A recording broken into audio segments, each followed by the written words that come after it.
Warisan leluhur Jawa. Pewarisan leluhur Jawa tidak hanya tersimpan dalam naskah kuno, tetapi juga dalam ramalan, primbon, dan pusaka yang hingga kini masih hidup di tengah masyarakat. Dari weton yang menentukan nasib, ramalan Jayabaya yang menyingkap masa depan, hingga batu akik yang dipercaya menyimpan kekuatan gaib, semua adalah bagian dari satu benang merah, rahasia mistis Nusantara. Mari kita telusuri bersama, satu demi satu. Assalamualaikum warahmatullahi wabarakatuh. Salam sejahtera, Om Swastiastu, Rahayu, Sagung Dumadi. Halo Sobat Nawikrama TV, izinkan saya kali ini untuk membahas tentang 7 sabda Jayabaya yang terjadi setelah gerhana bulan merah. Langit malam itu seolah menangis darah. Bulan yang biasanya pucat, kini merah bagai bara. Gerhana bulan merah bukan sekadar tontonan langit, ia adalah genderang takdir yang dipukul dari alam gaib. Jayabaya sudah lama berbisik, nalika rembulan dadi abang, waktu iku bangsa bakal diuji. Dan benar saja, sejak malam itu angin terasa berat, laut bergelora tanpa badai, dan hati rakyat Nusantara bergetar tanpa sebab. Gerhana ini bukan hanya menutup cahaya bulan, tetapi juga membuka tabir rahasia zaman. Jayabaya menyebut masa ini sebagai zaman kekacauan, saat janji-janji diuji, saat kebenaran bertarung dengan kebohongan, dan saat rakyat dipaksa memilih, diam atau bangkit. Namun, Jayabaya juga memberi harapan. Dari gelap akan lahir terang, dari kekacauan akan lahir kesadaran. Sabda demi sabda telah ia tinggalkan, sebagai peta untuk kita melewati lorong gelap ini. Malam ini, mari kita buka kembali sabda itu, satu persatu, hingga kita tahu apa yang menanti setelah rembulan merah kembali menjadi purnama. Sabda pertama. Sawis, rembulan dadi abang, bakal ana geger kang wiwit saka pikir, banjur tumuh dadi geger kang nyekel ati rakyat. Jayabaya sudah mewanti-wanti, setelah bulan merah menampakkan wajahnya, bukan hanya bumi yang berubah, tetapi juga hati manusia. Kekacauan pertama bukan terjadi di jalanan, bukan di pasar, bukan di istana, melainkan di dalam kepala rakyat. Mereka yang tadinya diam, mulai gelisah. Mereka yang tadinya manut, mulai mempertanyakan. Gerhana merah seperti memukul gong yang membangunkan jiwa Nusantara. Rakyat mulai menyadari, hidup yang mereka jalani tidak sepenuhnya adil. Harga kebutuhan pokok merangkak naik, berita di layar kaca hanya memihak penguasa, dan kata-kata pemimpin terdengar semakin jauh dari kenyataan. Sabda Jayabaya berkata, nalika pikir wis ora bisa dicekel, waktu iku bakal metu suara sing ora aiso dicekel maneh. Ketika pikiran rakyat sudah tidak bisa dibungkam, maka akan lahir suara yang tak bisa dihentikan. Inilah awal dari zaman kekacauan, bukan karena rakyat ingin rusuh, tetapi karena mereka sudah terlalu lama memendam. Kegelisahan ini menyebar seperti angin malam. Ia berbisik dari pasar ke pasar, dari warung kopi ke warung kopi, dari kota hingga desa. Tidak ada seruan keras, tetapi ada rasa yang sama, rasa jemu, rasa muak, rasa ingin perubahan. Para penguasa mungkin belum sadar. Mereka masih tersenyum di depan kamera, mengira rakyat baik-baik saja. Padahal di balik senyum yang dipaksakan, ada bara yang mulai menyala. Dan bara inilah yang suatu saat akan membesar menjadi api. Api yang tak hanya membakar istana, tapi juga membakar kebohongan. Sabda pertama adalah peringatan. Kekacauan pertama dimulai dari kesadaran. Dan kesadaran rakyat adalah sesuatu yang tidak bisa dibeli dengan sembako atau slogan. Sekali rakyat bangun dari tidur panjangnya, mereka tidak akan mudah dibungkam lagi.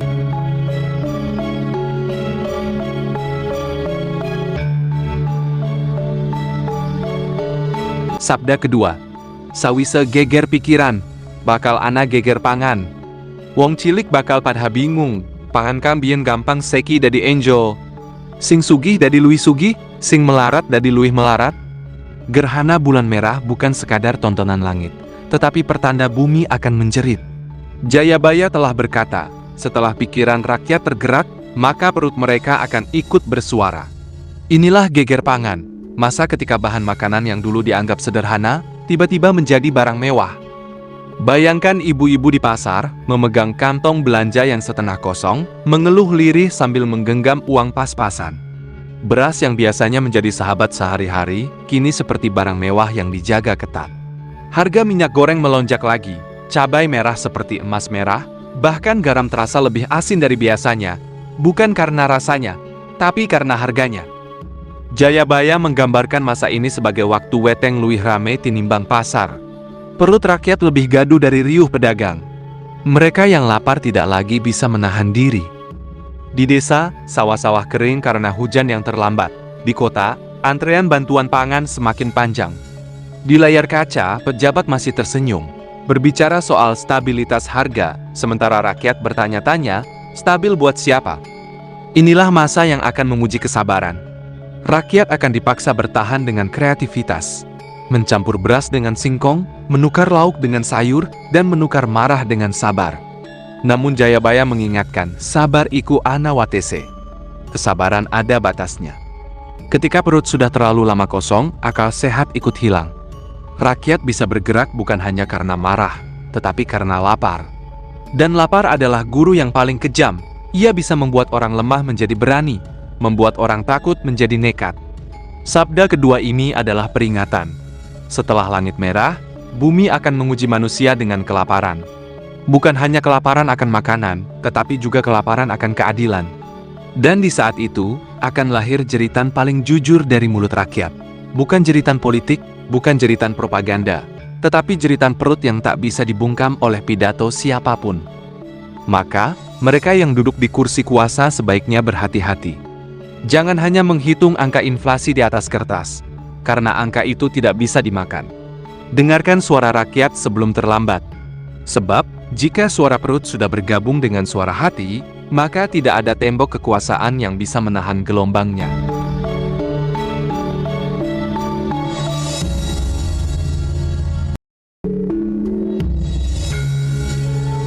Sabda ketiga. Sawise geger pangan, bakal ana geger pasulayan. Wong bakal padha rembugan, nanging rembug dari padu, padu dari peperangan tembung. Jayabaya sudah memperingatkan, setelah perut-perut rakyat menjerit, akan datang masa geger pasulayan. Masa ketika lidah manusia lebih tajam dari keris. Gerhana bulan merah seolah menjadi gong yang memukul gendang konflik sosial. Di warung kopi, obrolan kecil berubah jadi debat panas.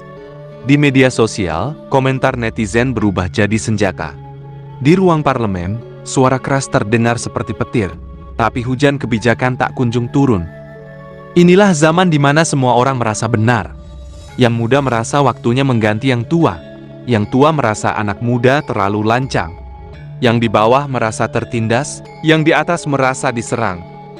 Jayabaya menggambarkan masa ini sebagai peperangan tanpa darah. Hanya kata-kata yang bertarung, tapi lukanya terasa sampai ke dalam hati. Perpecahan semakin nyata. Tetangga tak lagi menyapa karena beda pilihan, keluarga terbelah hanya karena beda pandangan. Mereka yang duduk di kursi kuasa masih berusaha meredam dengan kata-kata manis. Tapi, rakyat sudah terlalu sering mendengar janji. Mereka butuh bukti, bukan sekadar pidato. Dan ketika rembug berubah jadi padu, padu berubah jadi amarah, akan lahirlah pemimpin baru dari tengah-tengah rakyat. Bukan karena ambisi, tapi karena keadaan memaksa. Jayabaya berkata, Satria bakal metu saka pelosok, ora saka keraton. Satria akan muncul dari pelosok, bukan dari istana. Sabda ini mengajarkan kita bahwa konflik tidak selalu buruk.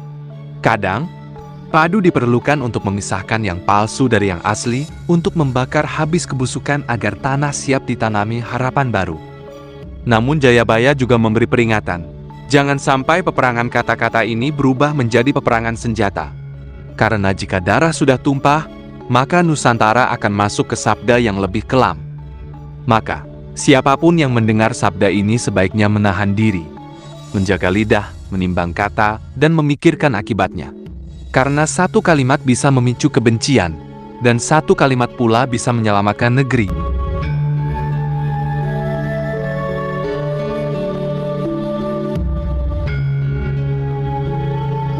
Sabda keempat.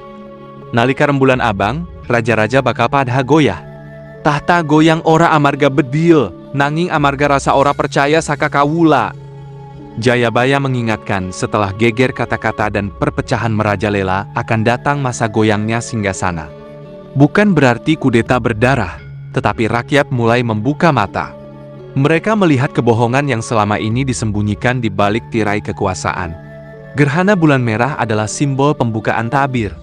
Apa yang sebelumnya samar, kini terlihat jelas. Kasus yang dulu ditutup-tutupi, tiba-tiba terbongkar. Janji-janji yang dulu manis, kini terasa getir. Di istana, para pemimpin mulai gelisah. Mereka mengadakan sidang darurat, rapat tengah malam. Tetapi keputusan yang lahir hanya memperpanjang kegelisahan. Di jalanan, rakyat mulai turun dengan wajah muram.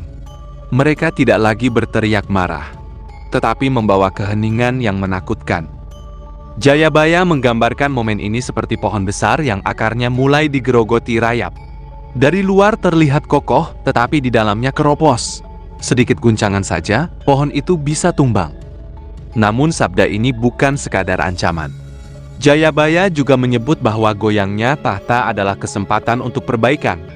Bila para pemimpin mau turun mendengarkan jeritan rakyat, mau menanggalkan ego dan mengingat janji mereka, maka singgasana itu bisa tetap berdiri.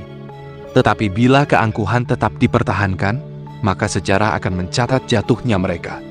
Bukan karena kudeta, bukan karena pemberontakan, melainkan karena kehilangan kepercayaan. Dan bagi pemimpin, kehilangan kepercayaan rakyat lebih mematikan daripada kehilangan bala tentara. Pada masa ini justru akan muncul banyak tokoh baru. Mereka berbicara lantang, mengkritik, dan membawa harapan segar. Sebagian tulus, sebagian hanya memanfaatkan situasi. Rakyat harus berhati-hati, karena tidak semua yang berteriak mewakili kepentingan mereka. Jayabaya menutup sabda ini dengan kalimat yang menggetarkan. Tahta sing goyah, misa dari tahta sing luwih adil, utawa dari tahta sing ambruk, banjur diganti tahta anyar. Artinya, goyangnya singgasana adalah momen krusial. Jika diperbaiki, negeri akan menuju kejayaan. Jika diabaikan, negeri akan masuk ke babak yang lebih gelap.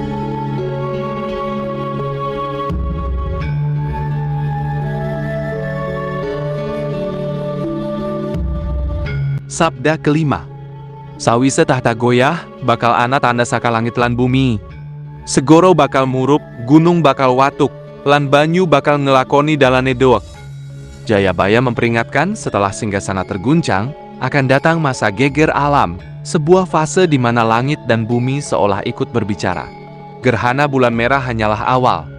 Setelahnya, alam Nusantara akan memberikan tanda-tanda yang lebih nyata. Bumi akan bergetar di tempat-tempat yang sebelumnya tenang. Gunung-gunung yang lama tidur akan batuk, mengeluarkan asap, seakan ingin mengingatkan manusia bahwa mereka hanyalah tamu di atas punggung bumi. Laut akan berombak tanpa badai.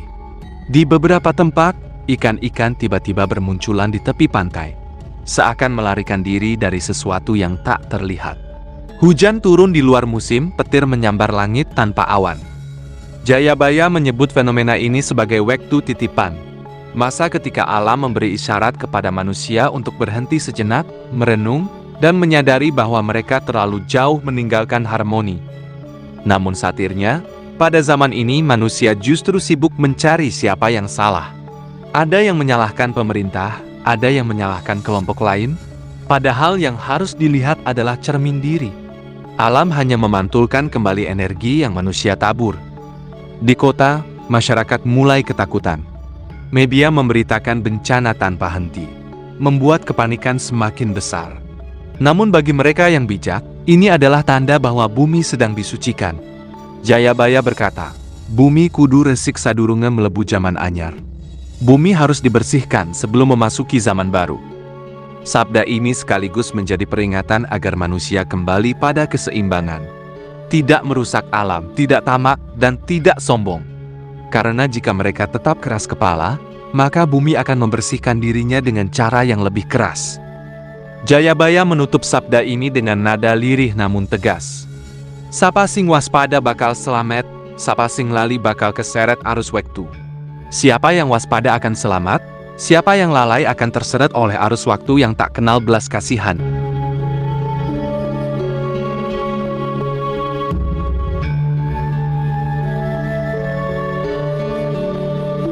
Sabda ke-6.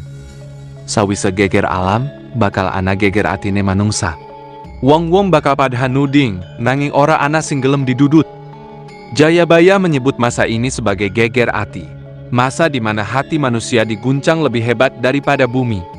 Setelah langit memberi tanda, setelah gunung batuk dan laut bergejolak, maka hati manusia pun mulai diaduk-aduk. Inilah zaman di mana kejujuran menjadi barang langka. Teman mencurigai teman, tetangga saling mengawasi, bahkan keluarga pun bisa retak hanya karena beda pilihan.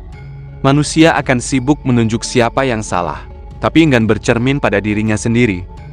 Gerhana bulan merah yang dulu hanya dianggap fenomena langit, kini terasa seperti luka yang terus menganga. Rakyat mulai kehilangan rasa percaya bukan hanya pada penguasa, tetapi juga pada sesamanya. Di masa ini, banyak yang akan berbicara tentang moral, tentang kebenaran, tentang keadilan. Tetapi suara mereka terdengar sumbang karena mereka sendiri belum bersih dari ambisi dan kepentingan. Satirnya, para pemimpin justru mulai saling menjatuhkan. Di ruang-ruang sidang, kata-kata yang keluar bukan lagi untuk mencari solusi, tetapi untuk mempermalukan lawan politik. Di jalanan, rakyat yang dulu kompak ini terpecah dalam kelompok-kelompok kecil, masing-masing merasa paling benar. Jayabaya berkata, "Nalika ati manungsa dadi peteng, sawijining suara bakal metu saka papan sing ora dikira-kira." Ketika hati manusia menjadi gelap, akan muncul suara dari tempat yang tak disangka-sangka. Suara itu bisa berupa pemimpin baru atau sebuah kejadian besar yang membuat manusia terdiam, memaksa mereka merenung, memaksa mereka menundukkan kepala. Sabda ini mengajarkan bahwa gejolak hati adalah ujian terakhir sebelum kebangkitan. Jika manusia mampu melewatinya dengan sabar dan tetap menjaga nurani, maka zaman baru akan lahir dengan lebih indah. Namun jika manusia tetap keras hati, maka sabda ketujuh akan menjadi babak paling kelam yang pernah dicatat sejarah. Jayabaya menutup sabda ini dengan kalimat yang menggetarkan. Sapa sing isih eling lan waspada, bakal nemu padahang sawi sepeteng. Nanging sapa sing kelangan rasa, bakal ilang bareng ilange wektu. Siapa yang masih ingat dan waspada akan menemukan terang setelah gelap. Tetapi siapa yang kehilangan rasa, akan hilang bersama hilangnya waktu.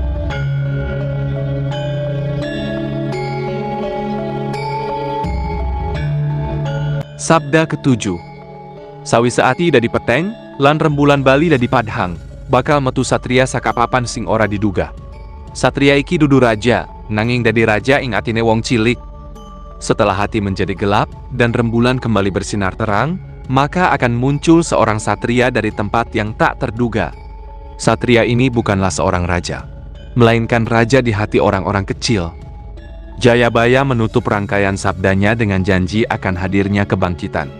Setelah melewati masa-masa sulit seperti geger pangan, geger pasulayan, goyahnya kekuasaan, murkanya alam, serta geger di hati manusia, tibalah saatnya kelahiran harapan baru. Gerhana bulan merah yang dahulu membuat langit seolah terbakar, kini digantikan dengan indahnya bulan purnama yang memancarkan cahaya jernih. Langit menjadi saksi bisu lahirnya seorang pemimpin sejati yang tidak berasal dari istana mewah, bukan dari keturunan ningrat, melainkan dari rahim penderitaan rakyat jelata. Jayabaya menggambarkan sosok satria ini sebagai Satrio Pinandito Sinisihan Wahyu, yaitu seorang pemimpin yang hatinya telah ditempa oleh kerasnya kehidupan. Matanya memancarkan kejernihan karena telah menyaksikan sisi kelam dunia, dan langkahnya begitu mantap karena telah berkali-kali bangkit dari keterpurukan.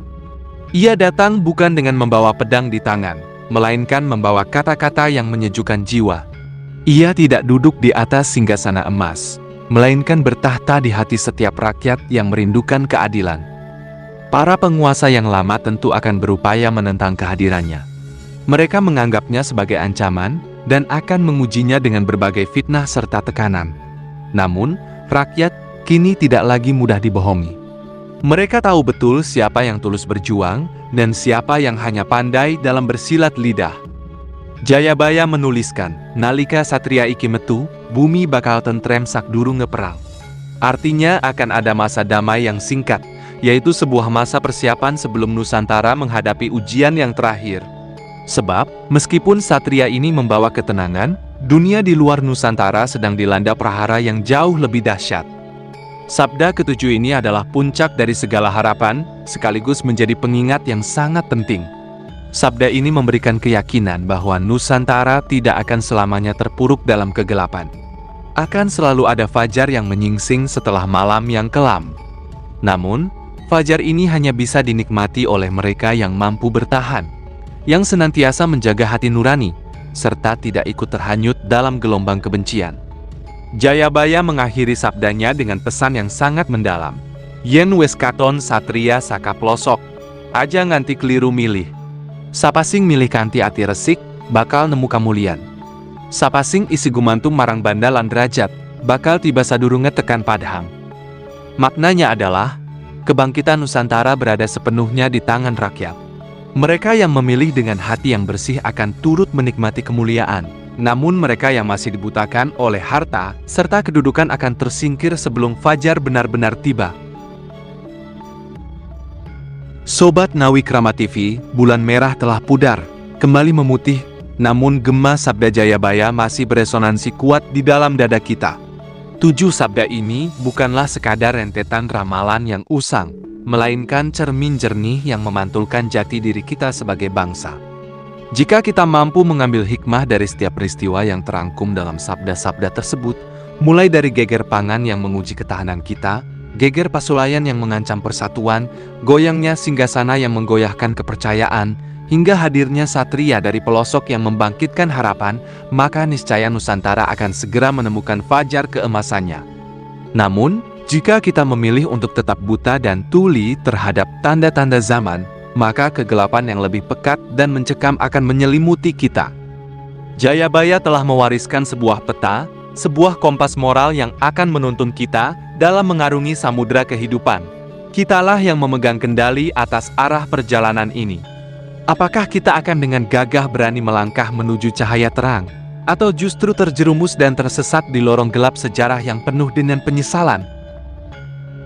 Sobat Nawikrama TV, pilihan ada di tangan kita. Mari kita gunakan akal budi dan hati nurani untuk memilih jalan yang benar. Mari kita bergandengan tangan, bahu-membahu untuk mewujudkan Nusantara yang adil, makmur, dan sejahtera. Ingatlah selalu pesan bijak dari Jayabaya, yen wes katon satria saka pelosok, aja nganti keliru milih. Ketika sang satria dari pelosok telah menampakkan diri, jangan sampai kita salah dalam memilih. Karena di tangan kitalah nasib bangsa ini dipertaruhkan.